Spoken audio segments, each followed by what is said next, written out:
Hey everybody, welcome to another edition of Liam's Hockey here. Very special edition today on what would have been Gordie Howe's 92nd birthday if he was still with us. I kind of teed it up in yesterday's show, and I thought the most appropriate thing I could wear. I don't obviously have any Detroit swag as a Hab fan, but I'll just tip this down here a little bit. You can see that. Actually, I'm gonna do a better job of it here. I just hold up the cover of the book.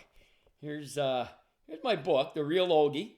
And that's Goldie on there, as you well know. And in this photo, which is on the cover of our book and is on the cover of the front of my t-shirt here, is Goldie. And he's yelling at Gordie Howe in this picture. That's from the WHA playoffs in 1974. How cool is that? I thought it was pretty appropriate. So we're going to talk a lot about the big fella, as Jack Adams used to call him, Mr. Hockey, as most of us formally or informally, I guess, knew the man. God rest his soul. We lost him almost 4 years ago this June that Gordie Howe passed away, and we'll touch on that a little bit later. Shout out as well to my dear friend Brad Marsh, who's celebrating a birthday today, and my dear friend Chris Nyland, who's celebrating a special anniversary today of picking up an NHL record 10 penalties on, of all days, Gordie Howe's birthday. Niall and Knuckles is with the Bruins then, and it was against Hartford. And Gordie used to play for Hartford, so there's a lot of synergy in everything we're doing here today in and around March 31st. But it really starts with the man who was born in a town that no longer exists called Floral, Saskatchewan. So I thought, well, in Liam McGuire fashion, what would be the top Gordie Howe anecdotes? And I think I've got 9, in keeping with the sweater number, that I can float by you right now that I don't think the majority of other people who are talking about Gordie today are going to have most of, if not any of these details. A couple of them are fairly well known and documented, but a lot aren't. And that's what I try and do is, as a historian that I claim to be, I try and give you a little bit more of the rest of the story. So without further ado, Gordie Howe, well documented, got his first goal on October 16th, 1946, playing for the Detroit Red Wings, wearing sweater number 17 in a 3-all tie against the Toronto Maple Leafs and goaltender Turk Broda. All that is pretty well known. And it's also fairly well known, you can certainly look it up, that the two guys who assisted it, Sid Abel, his longtime centerman, and Adam Brown, are on record as getting the first 2 assists on Gordie Howe's first ever goal in the NHL. Now, the really neat thing that I like to add, the rest of the story, is that Gordie played with Sid Abel's son. Sid Abel's son played 1 game in the NHL, 1966-67 for the Detroit Red Wings. Gordie was on the team. And Gordie played against Adam Brown's son, the legendary Andy Brown, who most people know was the last goaltender to not wear a mask in the NHL. When he was with the Pittsburgh Penguins in 1974. He jumped to the WHA, and in one of the first games that he played, 5th or 6th game, he played against Gordie Howe, who scored on him. So Gordie scored against Andy Brown in 1974, and in 1946, Andy's dad, Adam, assisted Gordie's first ever goal in the NHL. Now, come on. You got to say that's pretty cool, right? I think that's a pretty good start. As I mentioned, this is a bit of an aside, an addendum to the first factoid. Gordie started with sweater number 17. Roy Conacher was wearing 9, so Gordie had to take 17. Roy, at the start of the next season, which was now 1947-48, was still wearing 9. Got in a bit of a dispute with Mr. Adams, the powers that be in Detroit, so he was summarily dismissed and sold for cash to Chicago on Saturday, November 1st, 1947, freeing up number 9. And in a conversation with the trainer, he suggested that Gordie take number 9 because the single-digit number in those days got you a lower berth on the trains. It was all train travel at that time. The lower berths were bigger. Gordie Howe was 6'205". That's a big man by 1940s standard. And he started wearing number 9 on November 1st, 1947. And the rest, as they say, is history. So, Gordie's first fight. I mean, the Gordie Howe hat trick, right? So I think it's kind of significant to have a little bit, at least, some details on his first official fight in the National Hockey League. In that first game on the 16th of October, he got roughing minors against Wild Bill Izanicki. one of the toughest hombres that played in the game at that time. Well, 3 nights later, in the return home match with Toronto, they dropped the gloves and they went at it at the end of the second period, which, by the way, was a victory for Toronto in the game. Don't know about the fight. There's no video. Just by all accounts, just a great scrap. They went right at it. 18-year-old Gordie Howe taking on an older guy who was renowned already for his toughness in the league. So he was making a fast start for himself. And he picked up an assist that night. All he was missing was a goal for the Gordie Howe hat trick.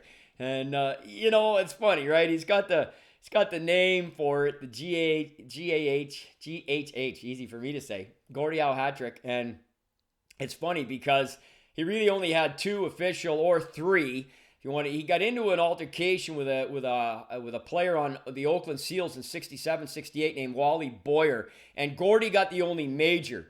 Now, in the report, I believe it's recorded as 5 minutes for high sticking. In the newspaper account of the story, they say Gordie was fighting Boyer and got the only major. I talked to a couple guys that played in the game. They weren't able to clarify it at all. Anyways, regardless, 2 or 3 official Gordie Howe hat tricks for the man who it's named after. However, let me point something out, folks, okay? Back in the day, and this continued right well into the 70s, when there was a bench brawl, the officials typically just would get the first combatants and maybe a second pair who were going at it. Lots of guys fought and got freebies, man. You weren't penalized. They just didn't write them all down like they did later on. We used to see Dave Newell and, maybe Bruce Hood or Kerry Fraser and Andy Van Hellemond, the guys out, they take pen and paper, they'd have a little pad on them and stuff, they'd write it down. That didn't happen back then. Okay, we got that fight there, the other 10, who knows? And that's just the way it was. And it's my contention that I think Gordie Howe probably had in excess of 20 games where he had a goal and an assist and a fight. Just wasn't recorded the same way. But regardless, he'll be forever known as the man that is named after, and I think that's rightfully so. So that was another factoid for you. Another one, he won his first Hart Trophy in 1951-52. He won his 6th Hart Trophy 12 seasons later in 1962-63. Nobody who won 2 or more Harts went 12 years apart. I know what you're saying. Well, Liam, Wayne won 9 in 10 years. I think it's a little better. Yeah, okay. He won more, but nobody went as wide as Gordie did in the variance of the years, not even Wayne. So I'm going to give Gordie, especially today, the W on that one. So there's another one for you. Back to the fighting. So if you talk in the annals of hockey history, the fights, the significant fights that are known historically in the game, you're talking Dave Schultz and Larry Robinson, Jonathan Bouchard, Probert McSorley, the one that went over 2 minutes with the head tap at the end, and fights like that, right? Definitely Gordie Howe, Lou Fontinato, February 1st, 1959. First period, around the 16-minute mark. Here's what happened. Red Kelly, who would hardly drop his gloves to go to the washroom, I think he had 2 fights maybe in his NHL career, is getting into it with Eddie Shack, who, shall we say, was very truculent. He was a very truculent winger. That's for Brian Burke. And Shacky was probably going to light Red up, and Gordie saw this and came in to intervene on Red's behalf. Probably was going to fight Shack. But then he remembered that Fontinato was on the ice. So he turned just as Fontinato was throwing a right hand from the floor, and he ducked it. And then he fired out a couple lefts, and boom, and they started trading. And he fed Louis. He fed him. He put his nose over here. He knocked out teeth, fractured a cheekbone, black eye. Louis got some good shots in too. Got Howe, if you see the pictures after, he's got one eye. It's pretty black. The other one kinda. And but Gordie won the fight, and it was so well documented at that time, as much as it could be by 1959 standards, and so well talked about, so widespread known throughout the hockey world, the community. And the Rangers, they won that game. And they won a few more games the rest of the year, but that's it. They lost the majority of the remaining games that season. And their coach, Phil Watson, attributes that to the lack of morale that the team had after Louis took that beating. He was the first 200 penalty minute man in NHL history. And he was kind of like the cock of the walk, I wouldn't say he was a bully, but he definitely was running roughshod over a lot of guys. And it was one of those ones that was coming to a head. Him and Gordie had gotten into it before. Gordie had given him the stick a couple years earlier. This was building, came to a crescendo that night, and Gordie got the better of him. They never fought again. And the Rangers missed the playoffs that year. And that was Gordie's 13th year in the NHL. And it really cemented his reputation as a sort of a perennial tough guy. And that carried him really in good stead, I think, throughout most of the 60s. He really had no trouble at all. And as mentioned, another stat is the one, as I said yesterday, top 5 in scoring for 20 consecutive years. Again, just to give you the breakdown on that, 6 of those were Art Ross wins. He finished first 6 times. He finished second once. He finished third 5 times. He finished fourth 3 times. And he finished fifth 5 times as well. I mean, insane. Absolutely insane. Nobody's done that before. No one will ever do it again. It's absolutely incredible. I think it's one of the most incredible things in the history of sports. And when you get into the 70s, he retired from Detroit in 1971. And you can get into the WHA, Houston Aeros, New England Whalers, as they were called then. And this is obviously where he played against Goldie in the 74 playoffs, which I just think is so cool, and the exchange that they had. And we've got the stories in the book. If you're looking to buy it, Burnstown Publishing, by all means. But I like is when they come back to the WHA in 79-80, and Mark and Marty are still with them. So after 6 years together in the WHA, they come back together with Gordie starting the season at 51 years of age.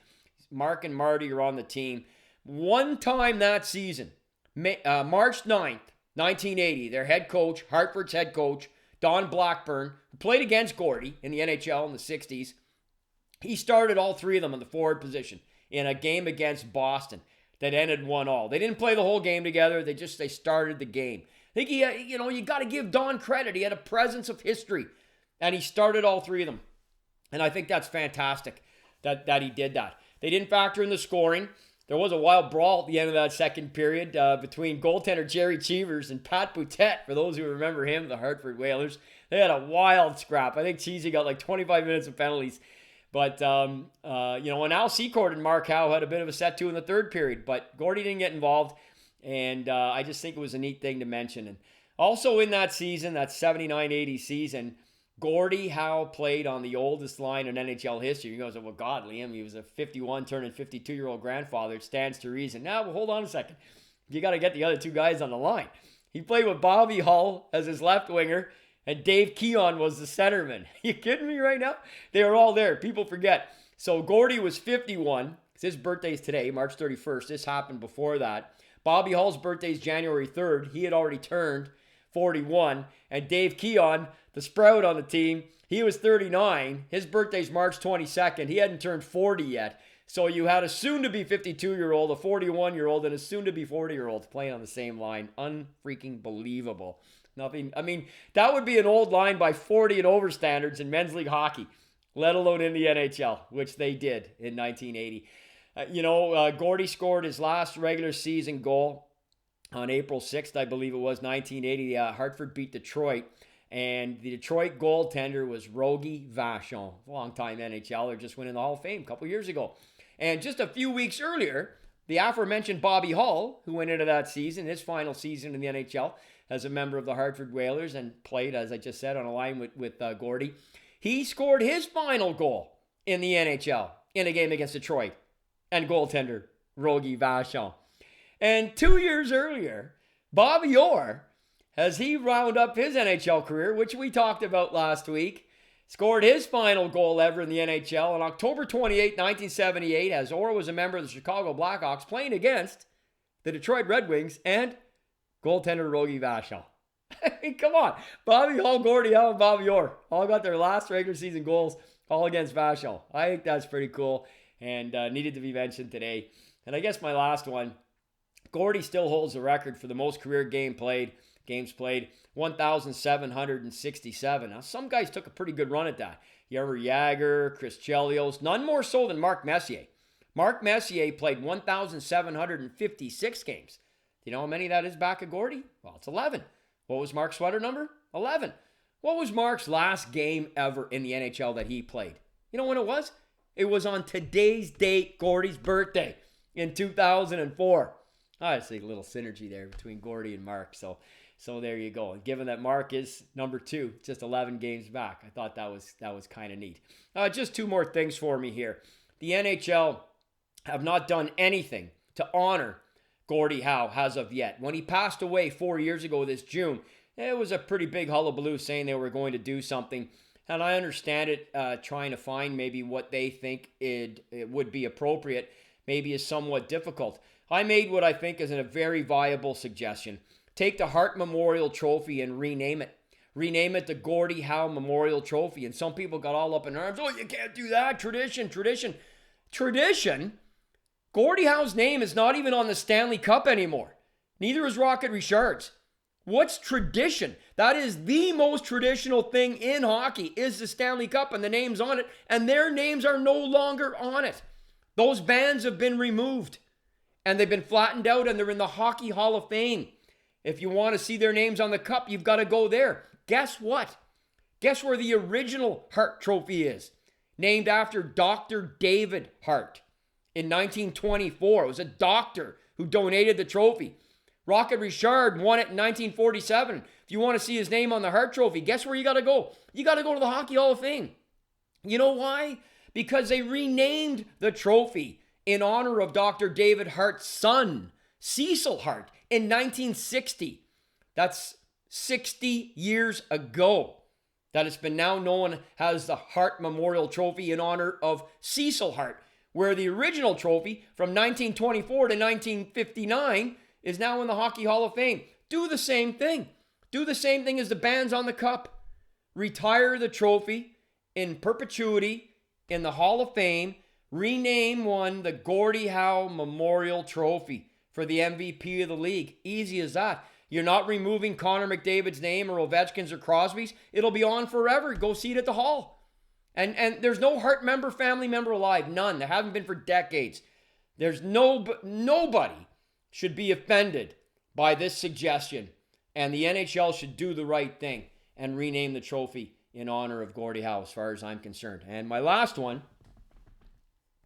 as we pull out the elixir of life, Jameson Irish Whiskey, is one of the greatest anecdotes in the history of the game. I've got so many of them, but this one really ties in nicely between Wayne and Gordie, and they're so intrinsically linked. So many different elements of their career. Wayne wanting to wear 9 for Gordie, and then going to the double 9 in Sault Ste. Marie and starting that whole tradition. But you know something, when Wayne started playing hockey in 1967, the sweater was too big. So Walter, his dad, took it and tucked it into his hockey pants, and it became a tradition. And almost every game that he played going forward, it became a habit for him and then a superstition for him. And he did it religiously time and time and time again. So much so that later on, as a pro, in his hockey pants, he had a special pocket sewn in that he could take the jersey and have it tucked in, and it would stay there, because the rest of the time, as he was growing up and then turning pro and playing junior, it would obviously, over the course of the game, would come out. But he would always start every game almost exclusively with it tucked in, except once. January 2nd, 1979, as the WHA All-Stars took on the Moscow Dynamo in a best-of-3 exhibition series. Well, they were going to play 3 games regardless, and Edmonton won the first 2, and they played the WHA won the first 2. But that night, Jacques Demers, the head coach, says in the dressing room, starting line, Gordie Howe, Mark Howe, and Wayne Gretzky.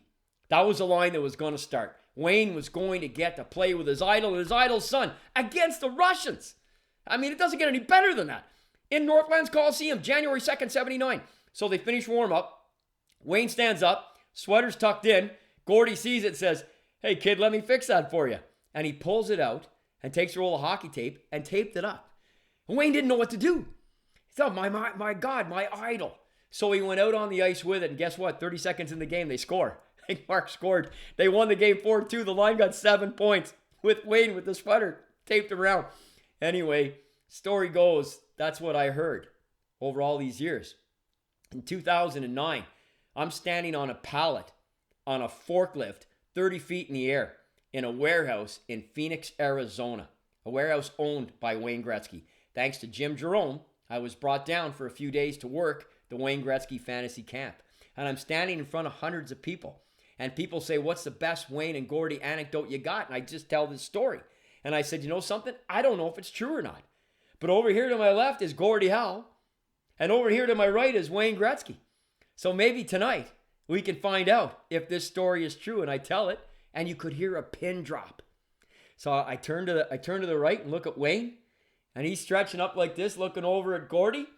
And I look over at Gordie, and he looks up at me, and he says, Liam, that story's 100% true. And the place goes nuts. Everybody's screaming like they just won the Stanley Cup. It's unbelievable. Patting Wayne on the back, patting Gordie on the back. It was unfreaking believable. One of the greatest ever. They're forever linked on so many fronts, not the least of which is that one. So finish with that. And a toast to Mr. Hockey. No longer with us, but forever with us in spirit and in mind and in the sport and through the sport for what he did. And boy, it sure is an honor to having got to know him and meet some of the family. So on your birthday today, sir, God willing, you're still resting in peace and always will. And NHL, do the right thing. G'day.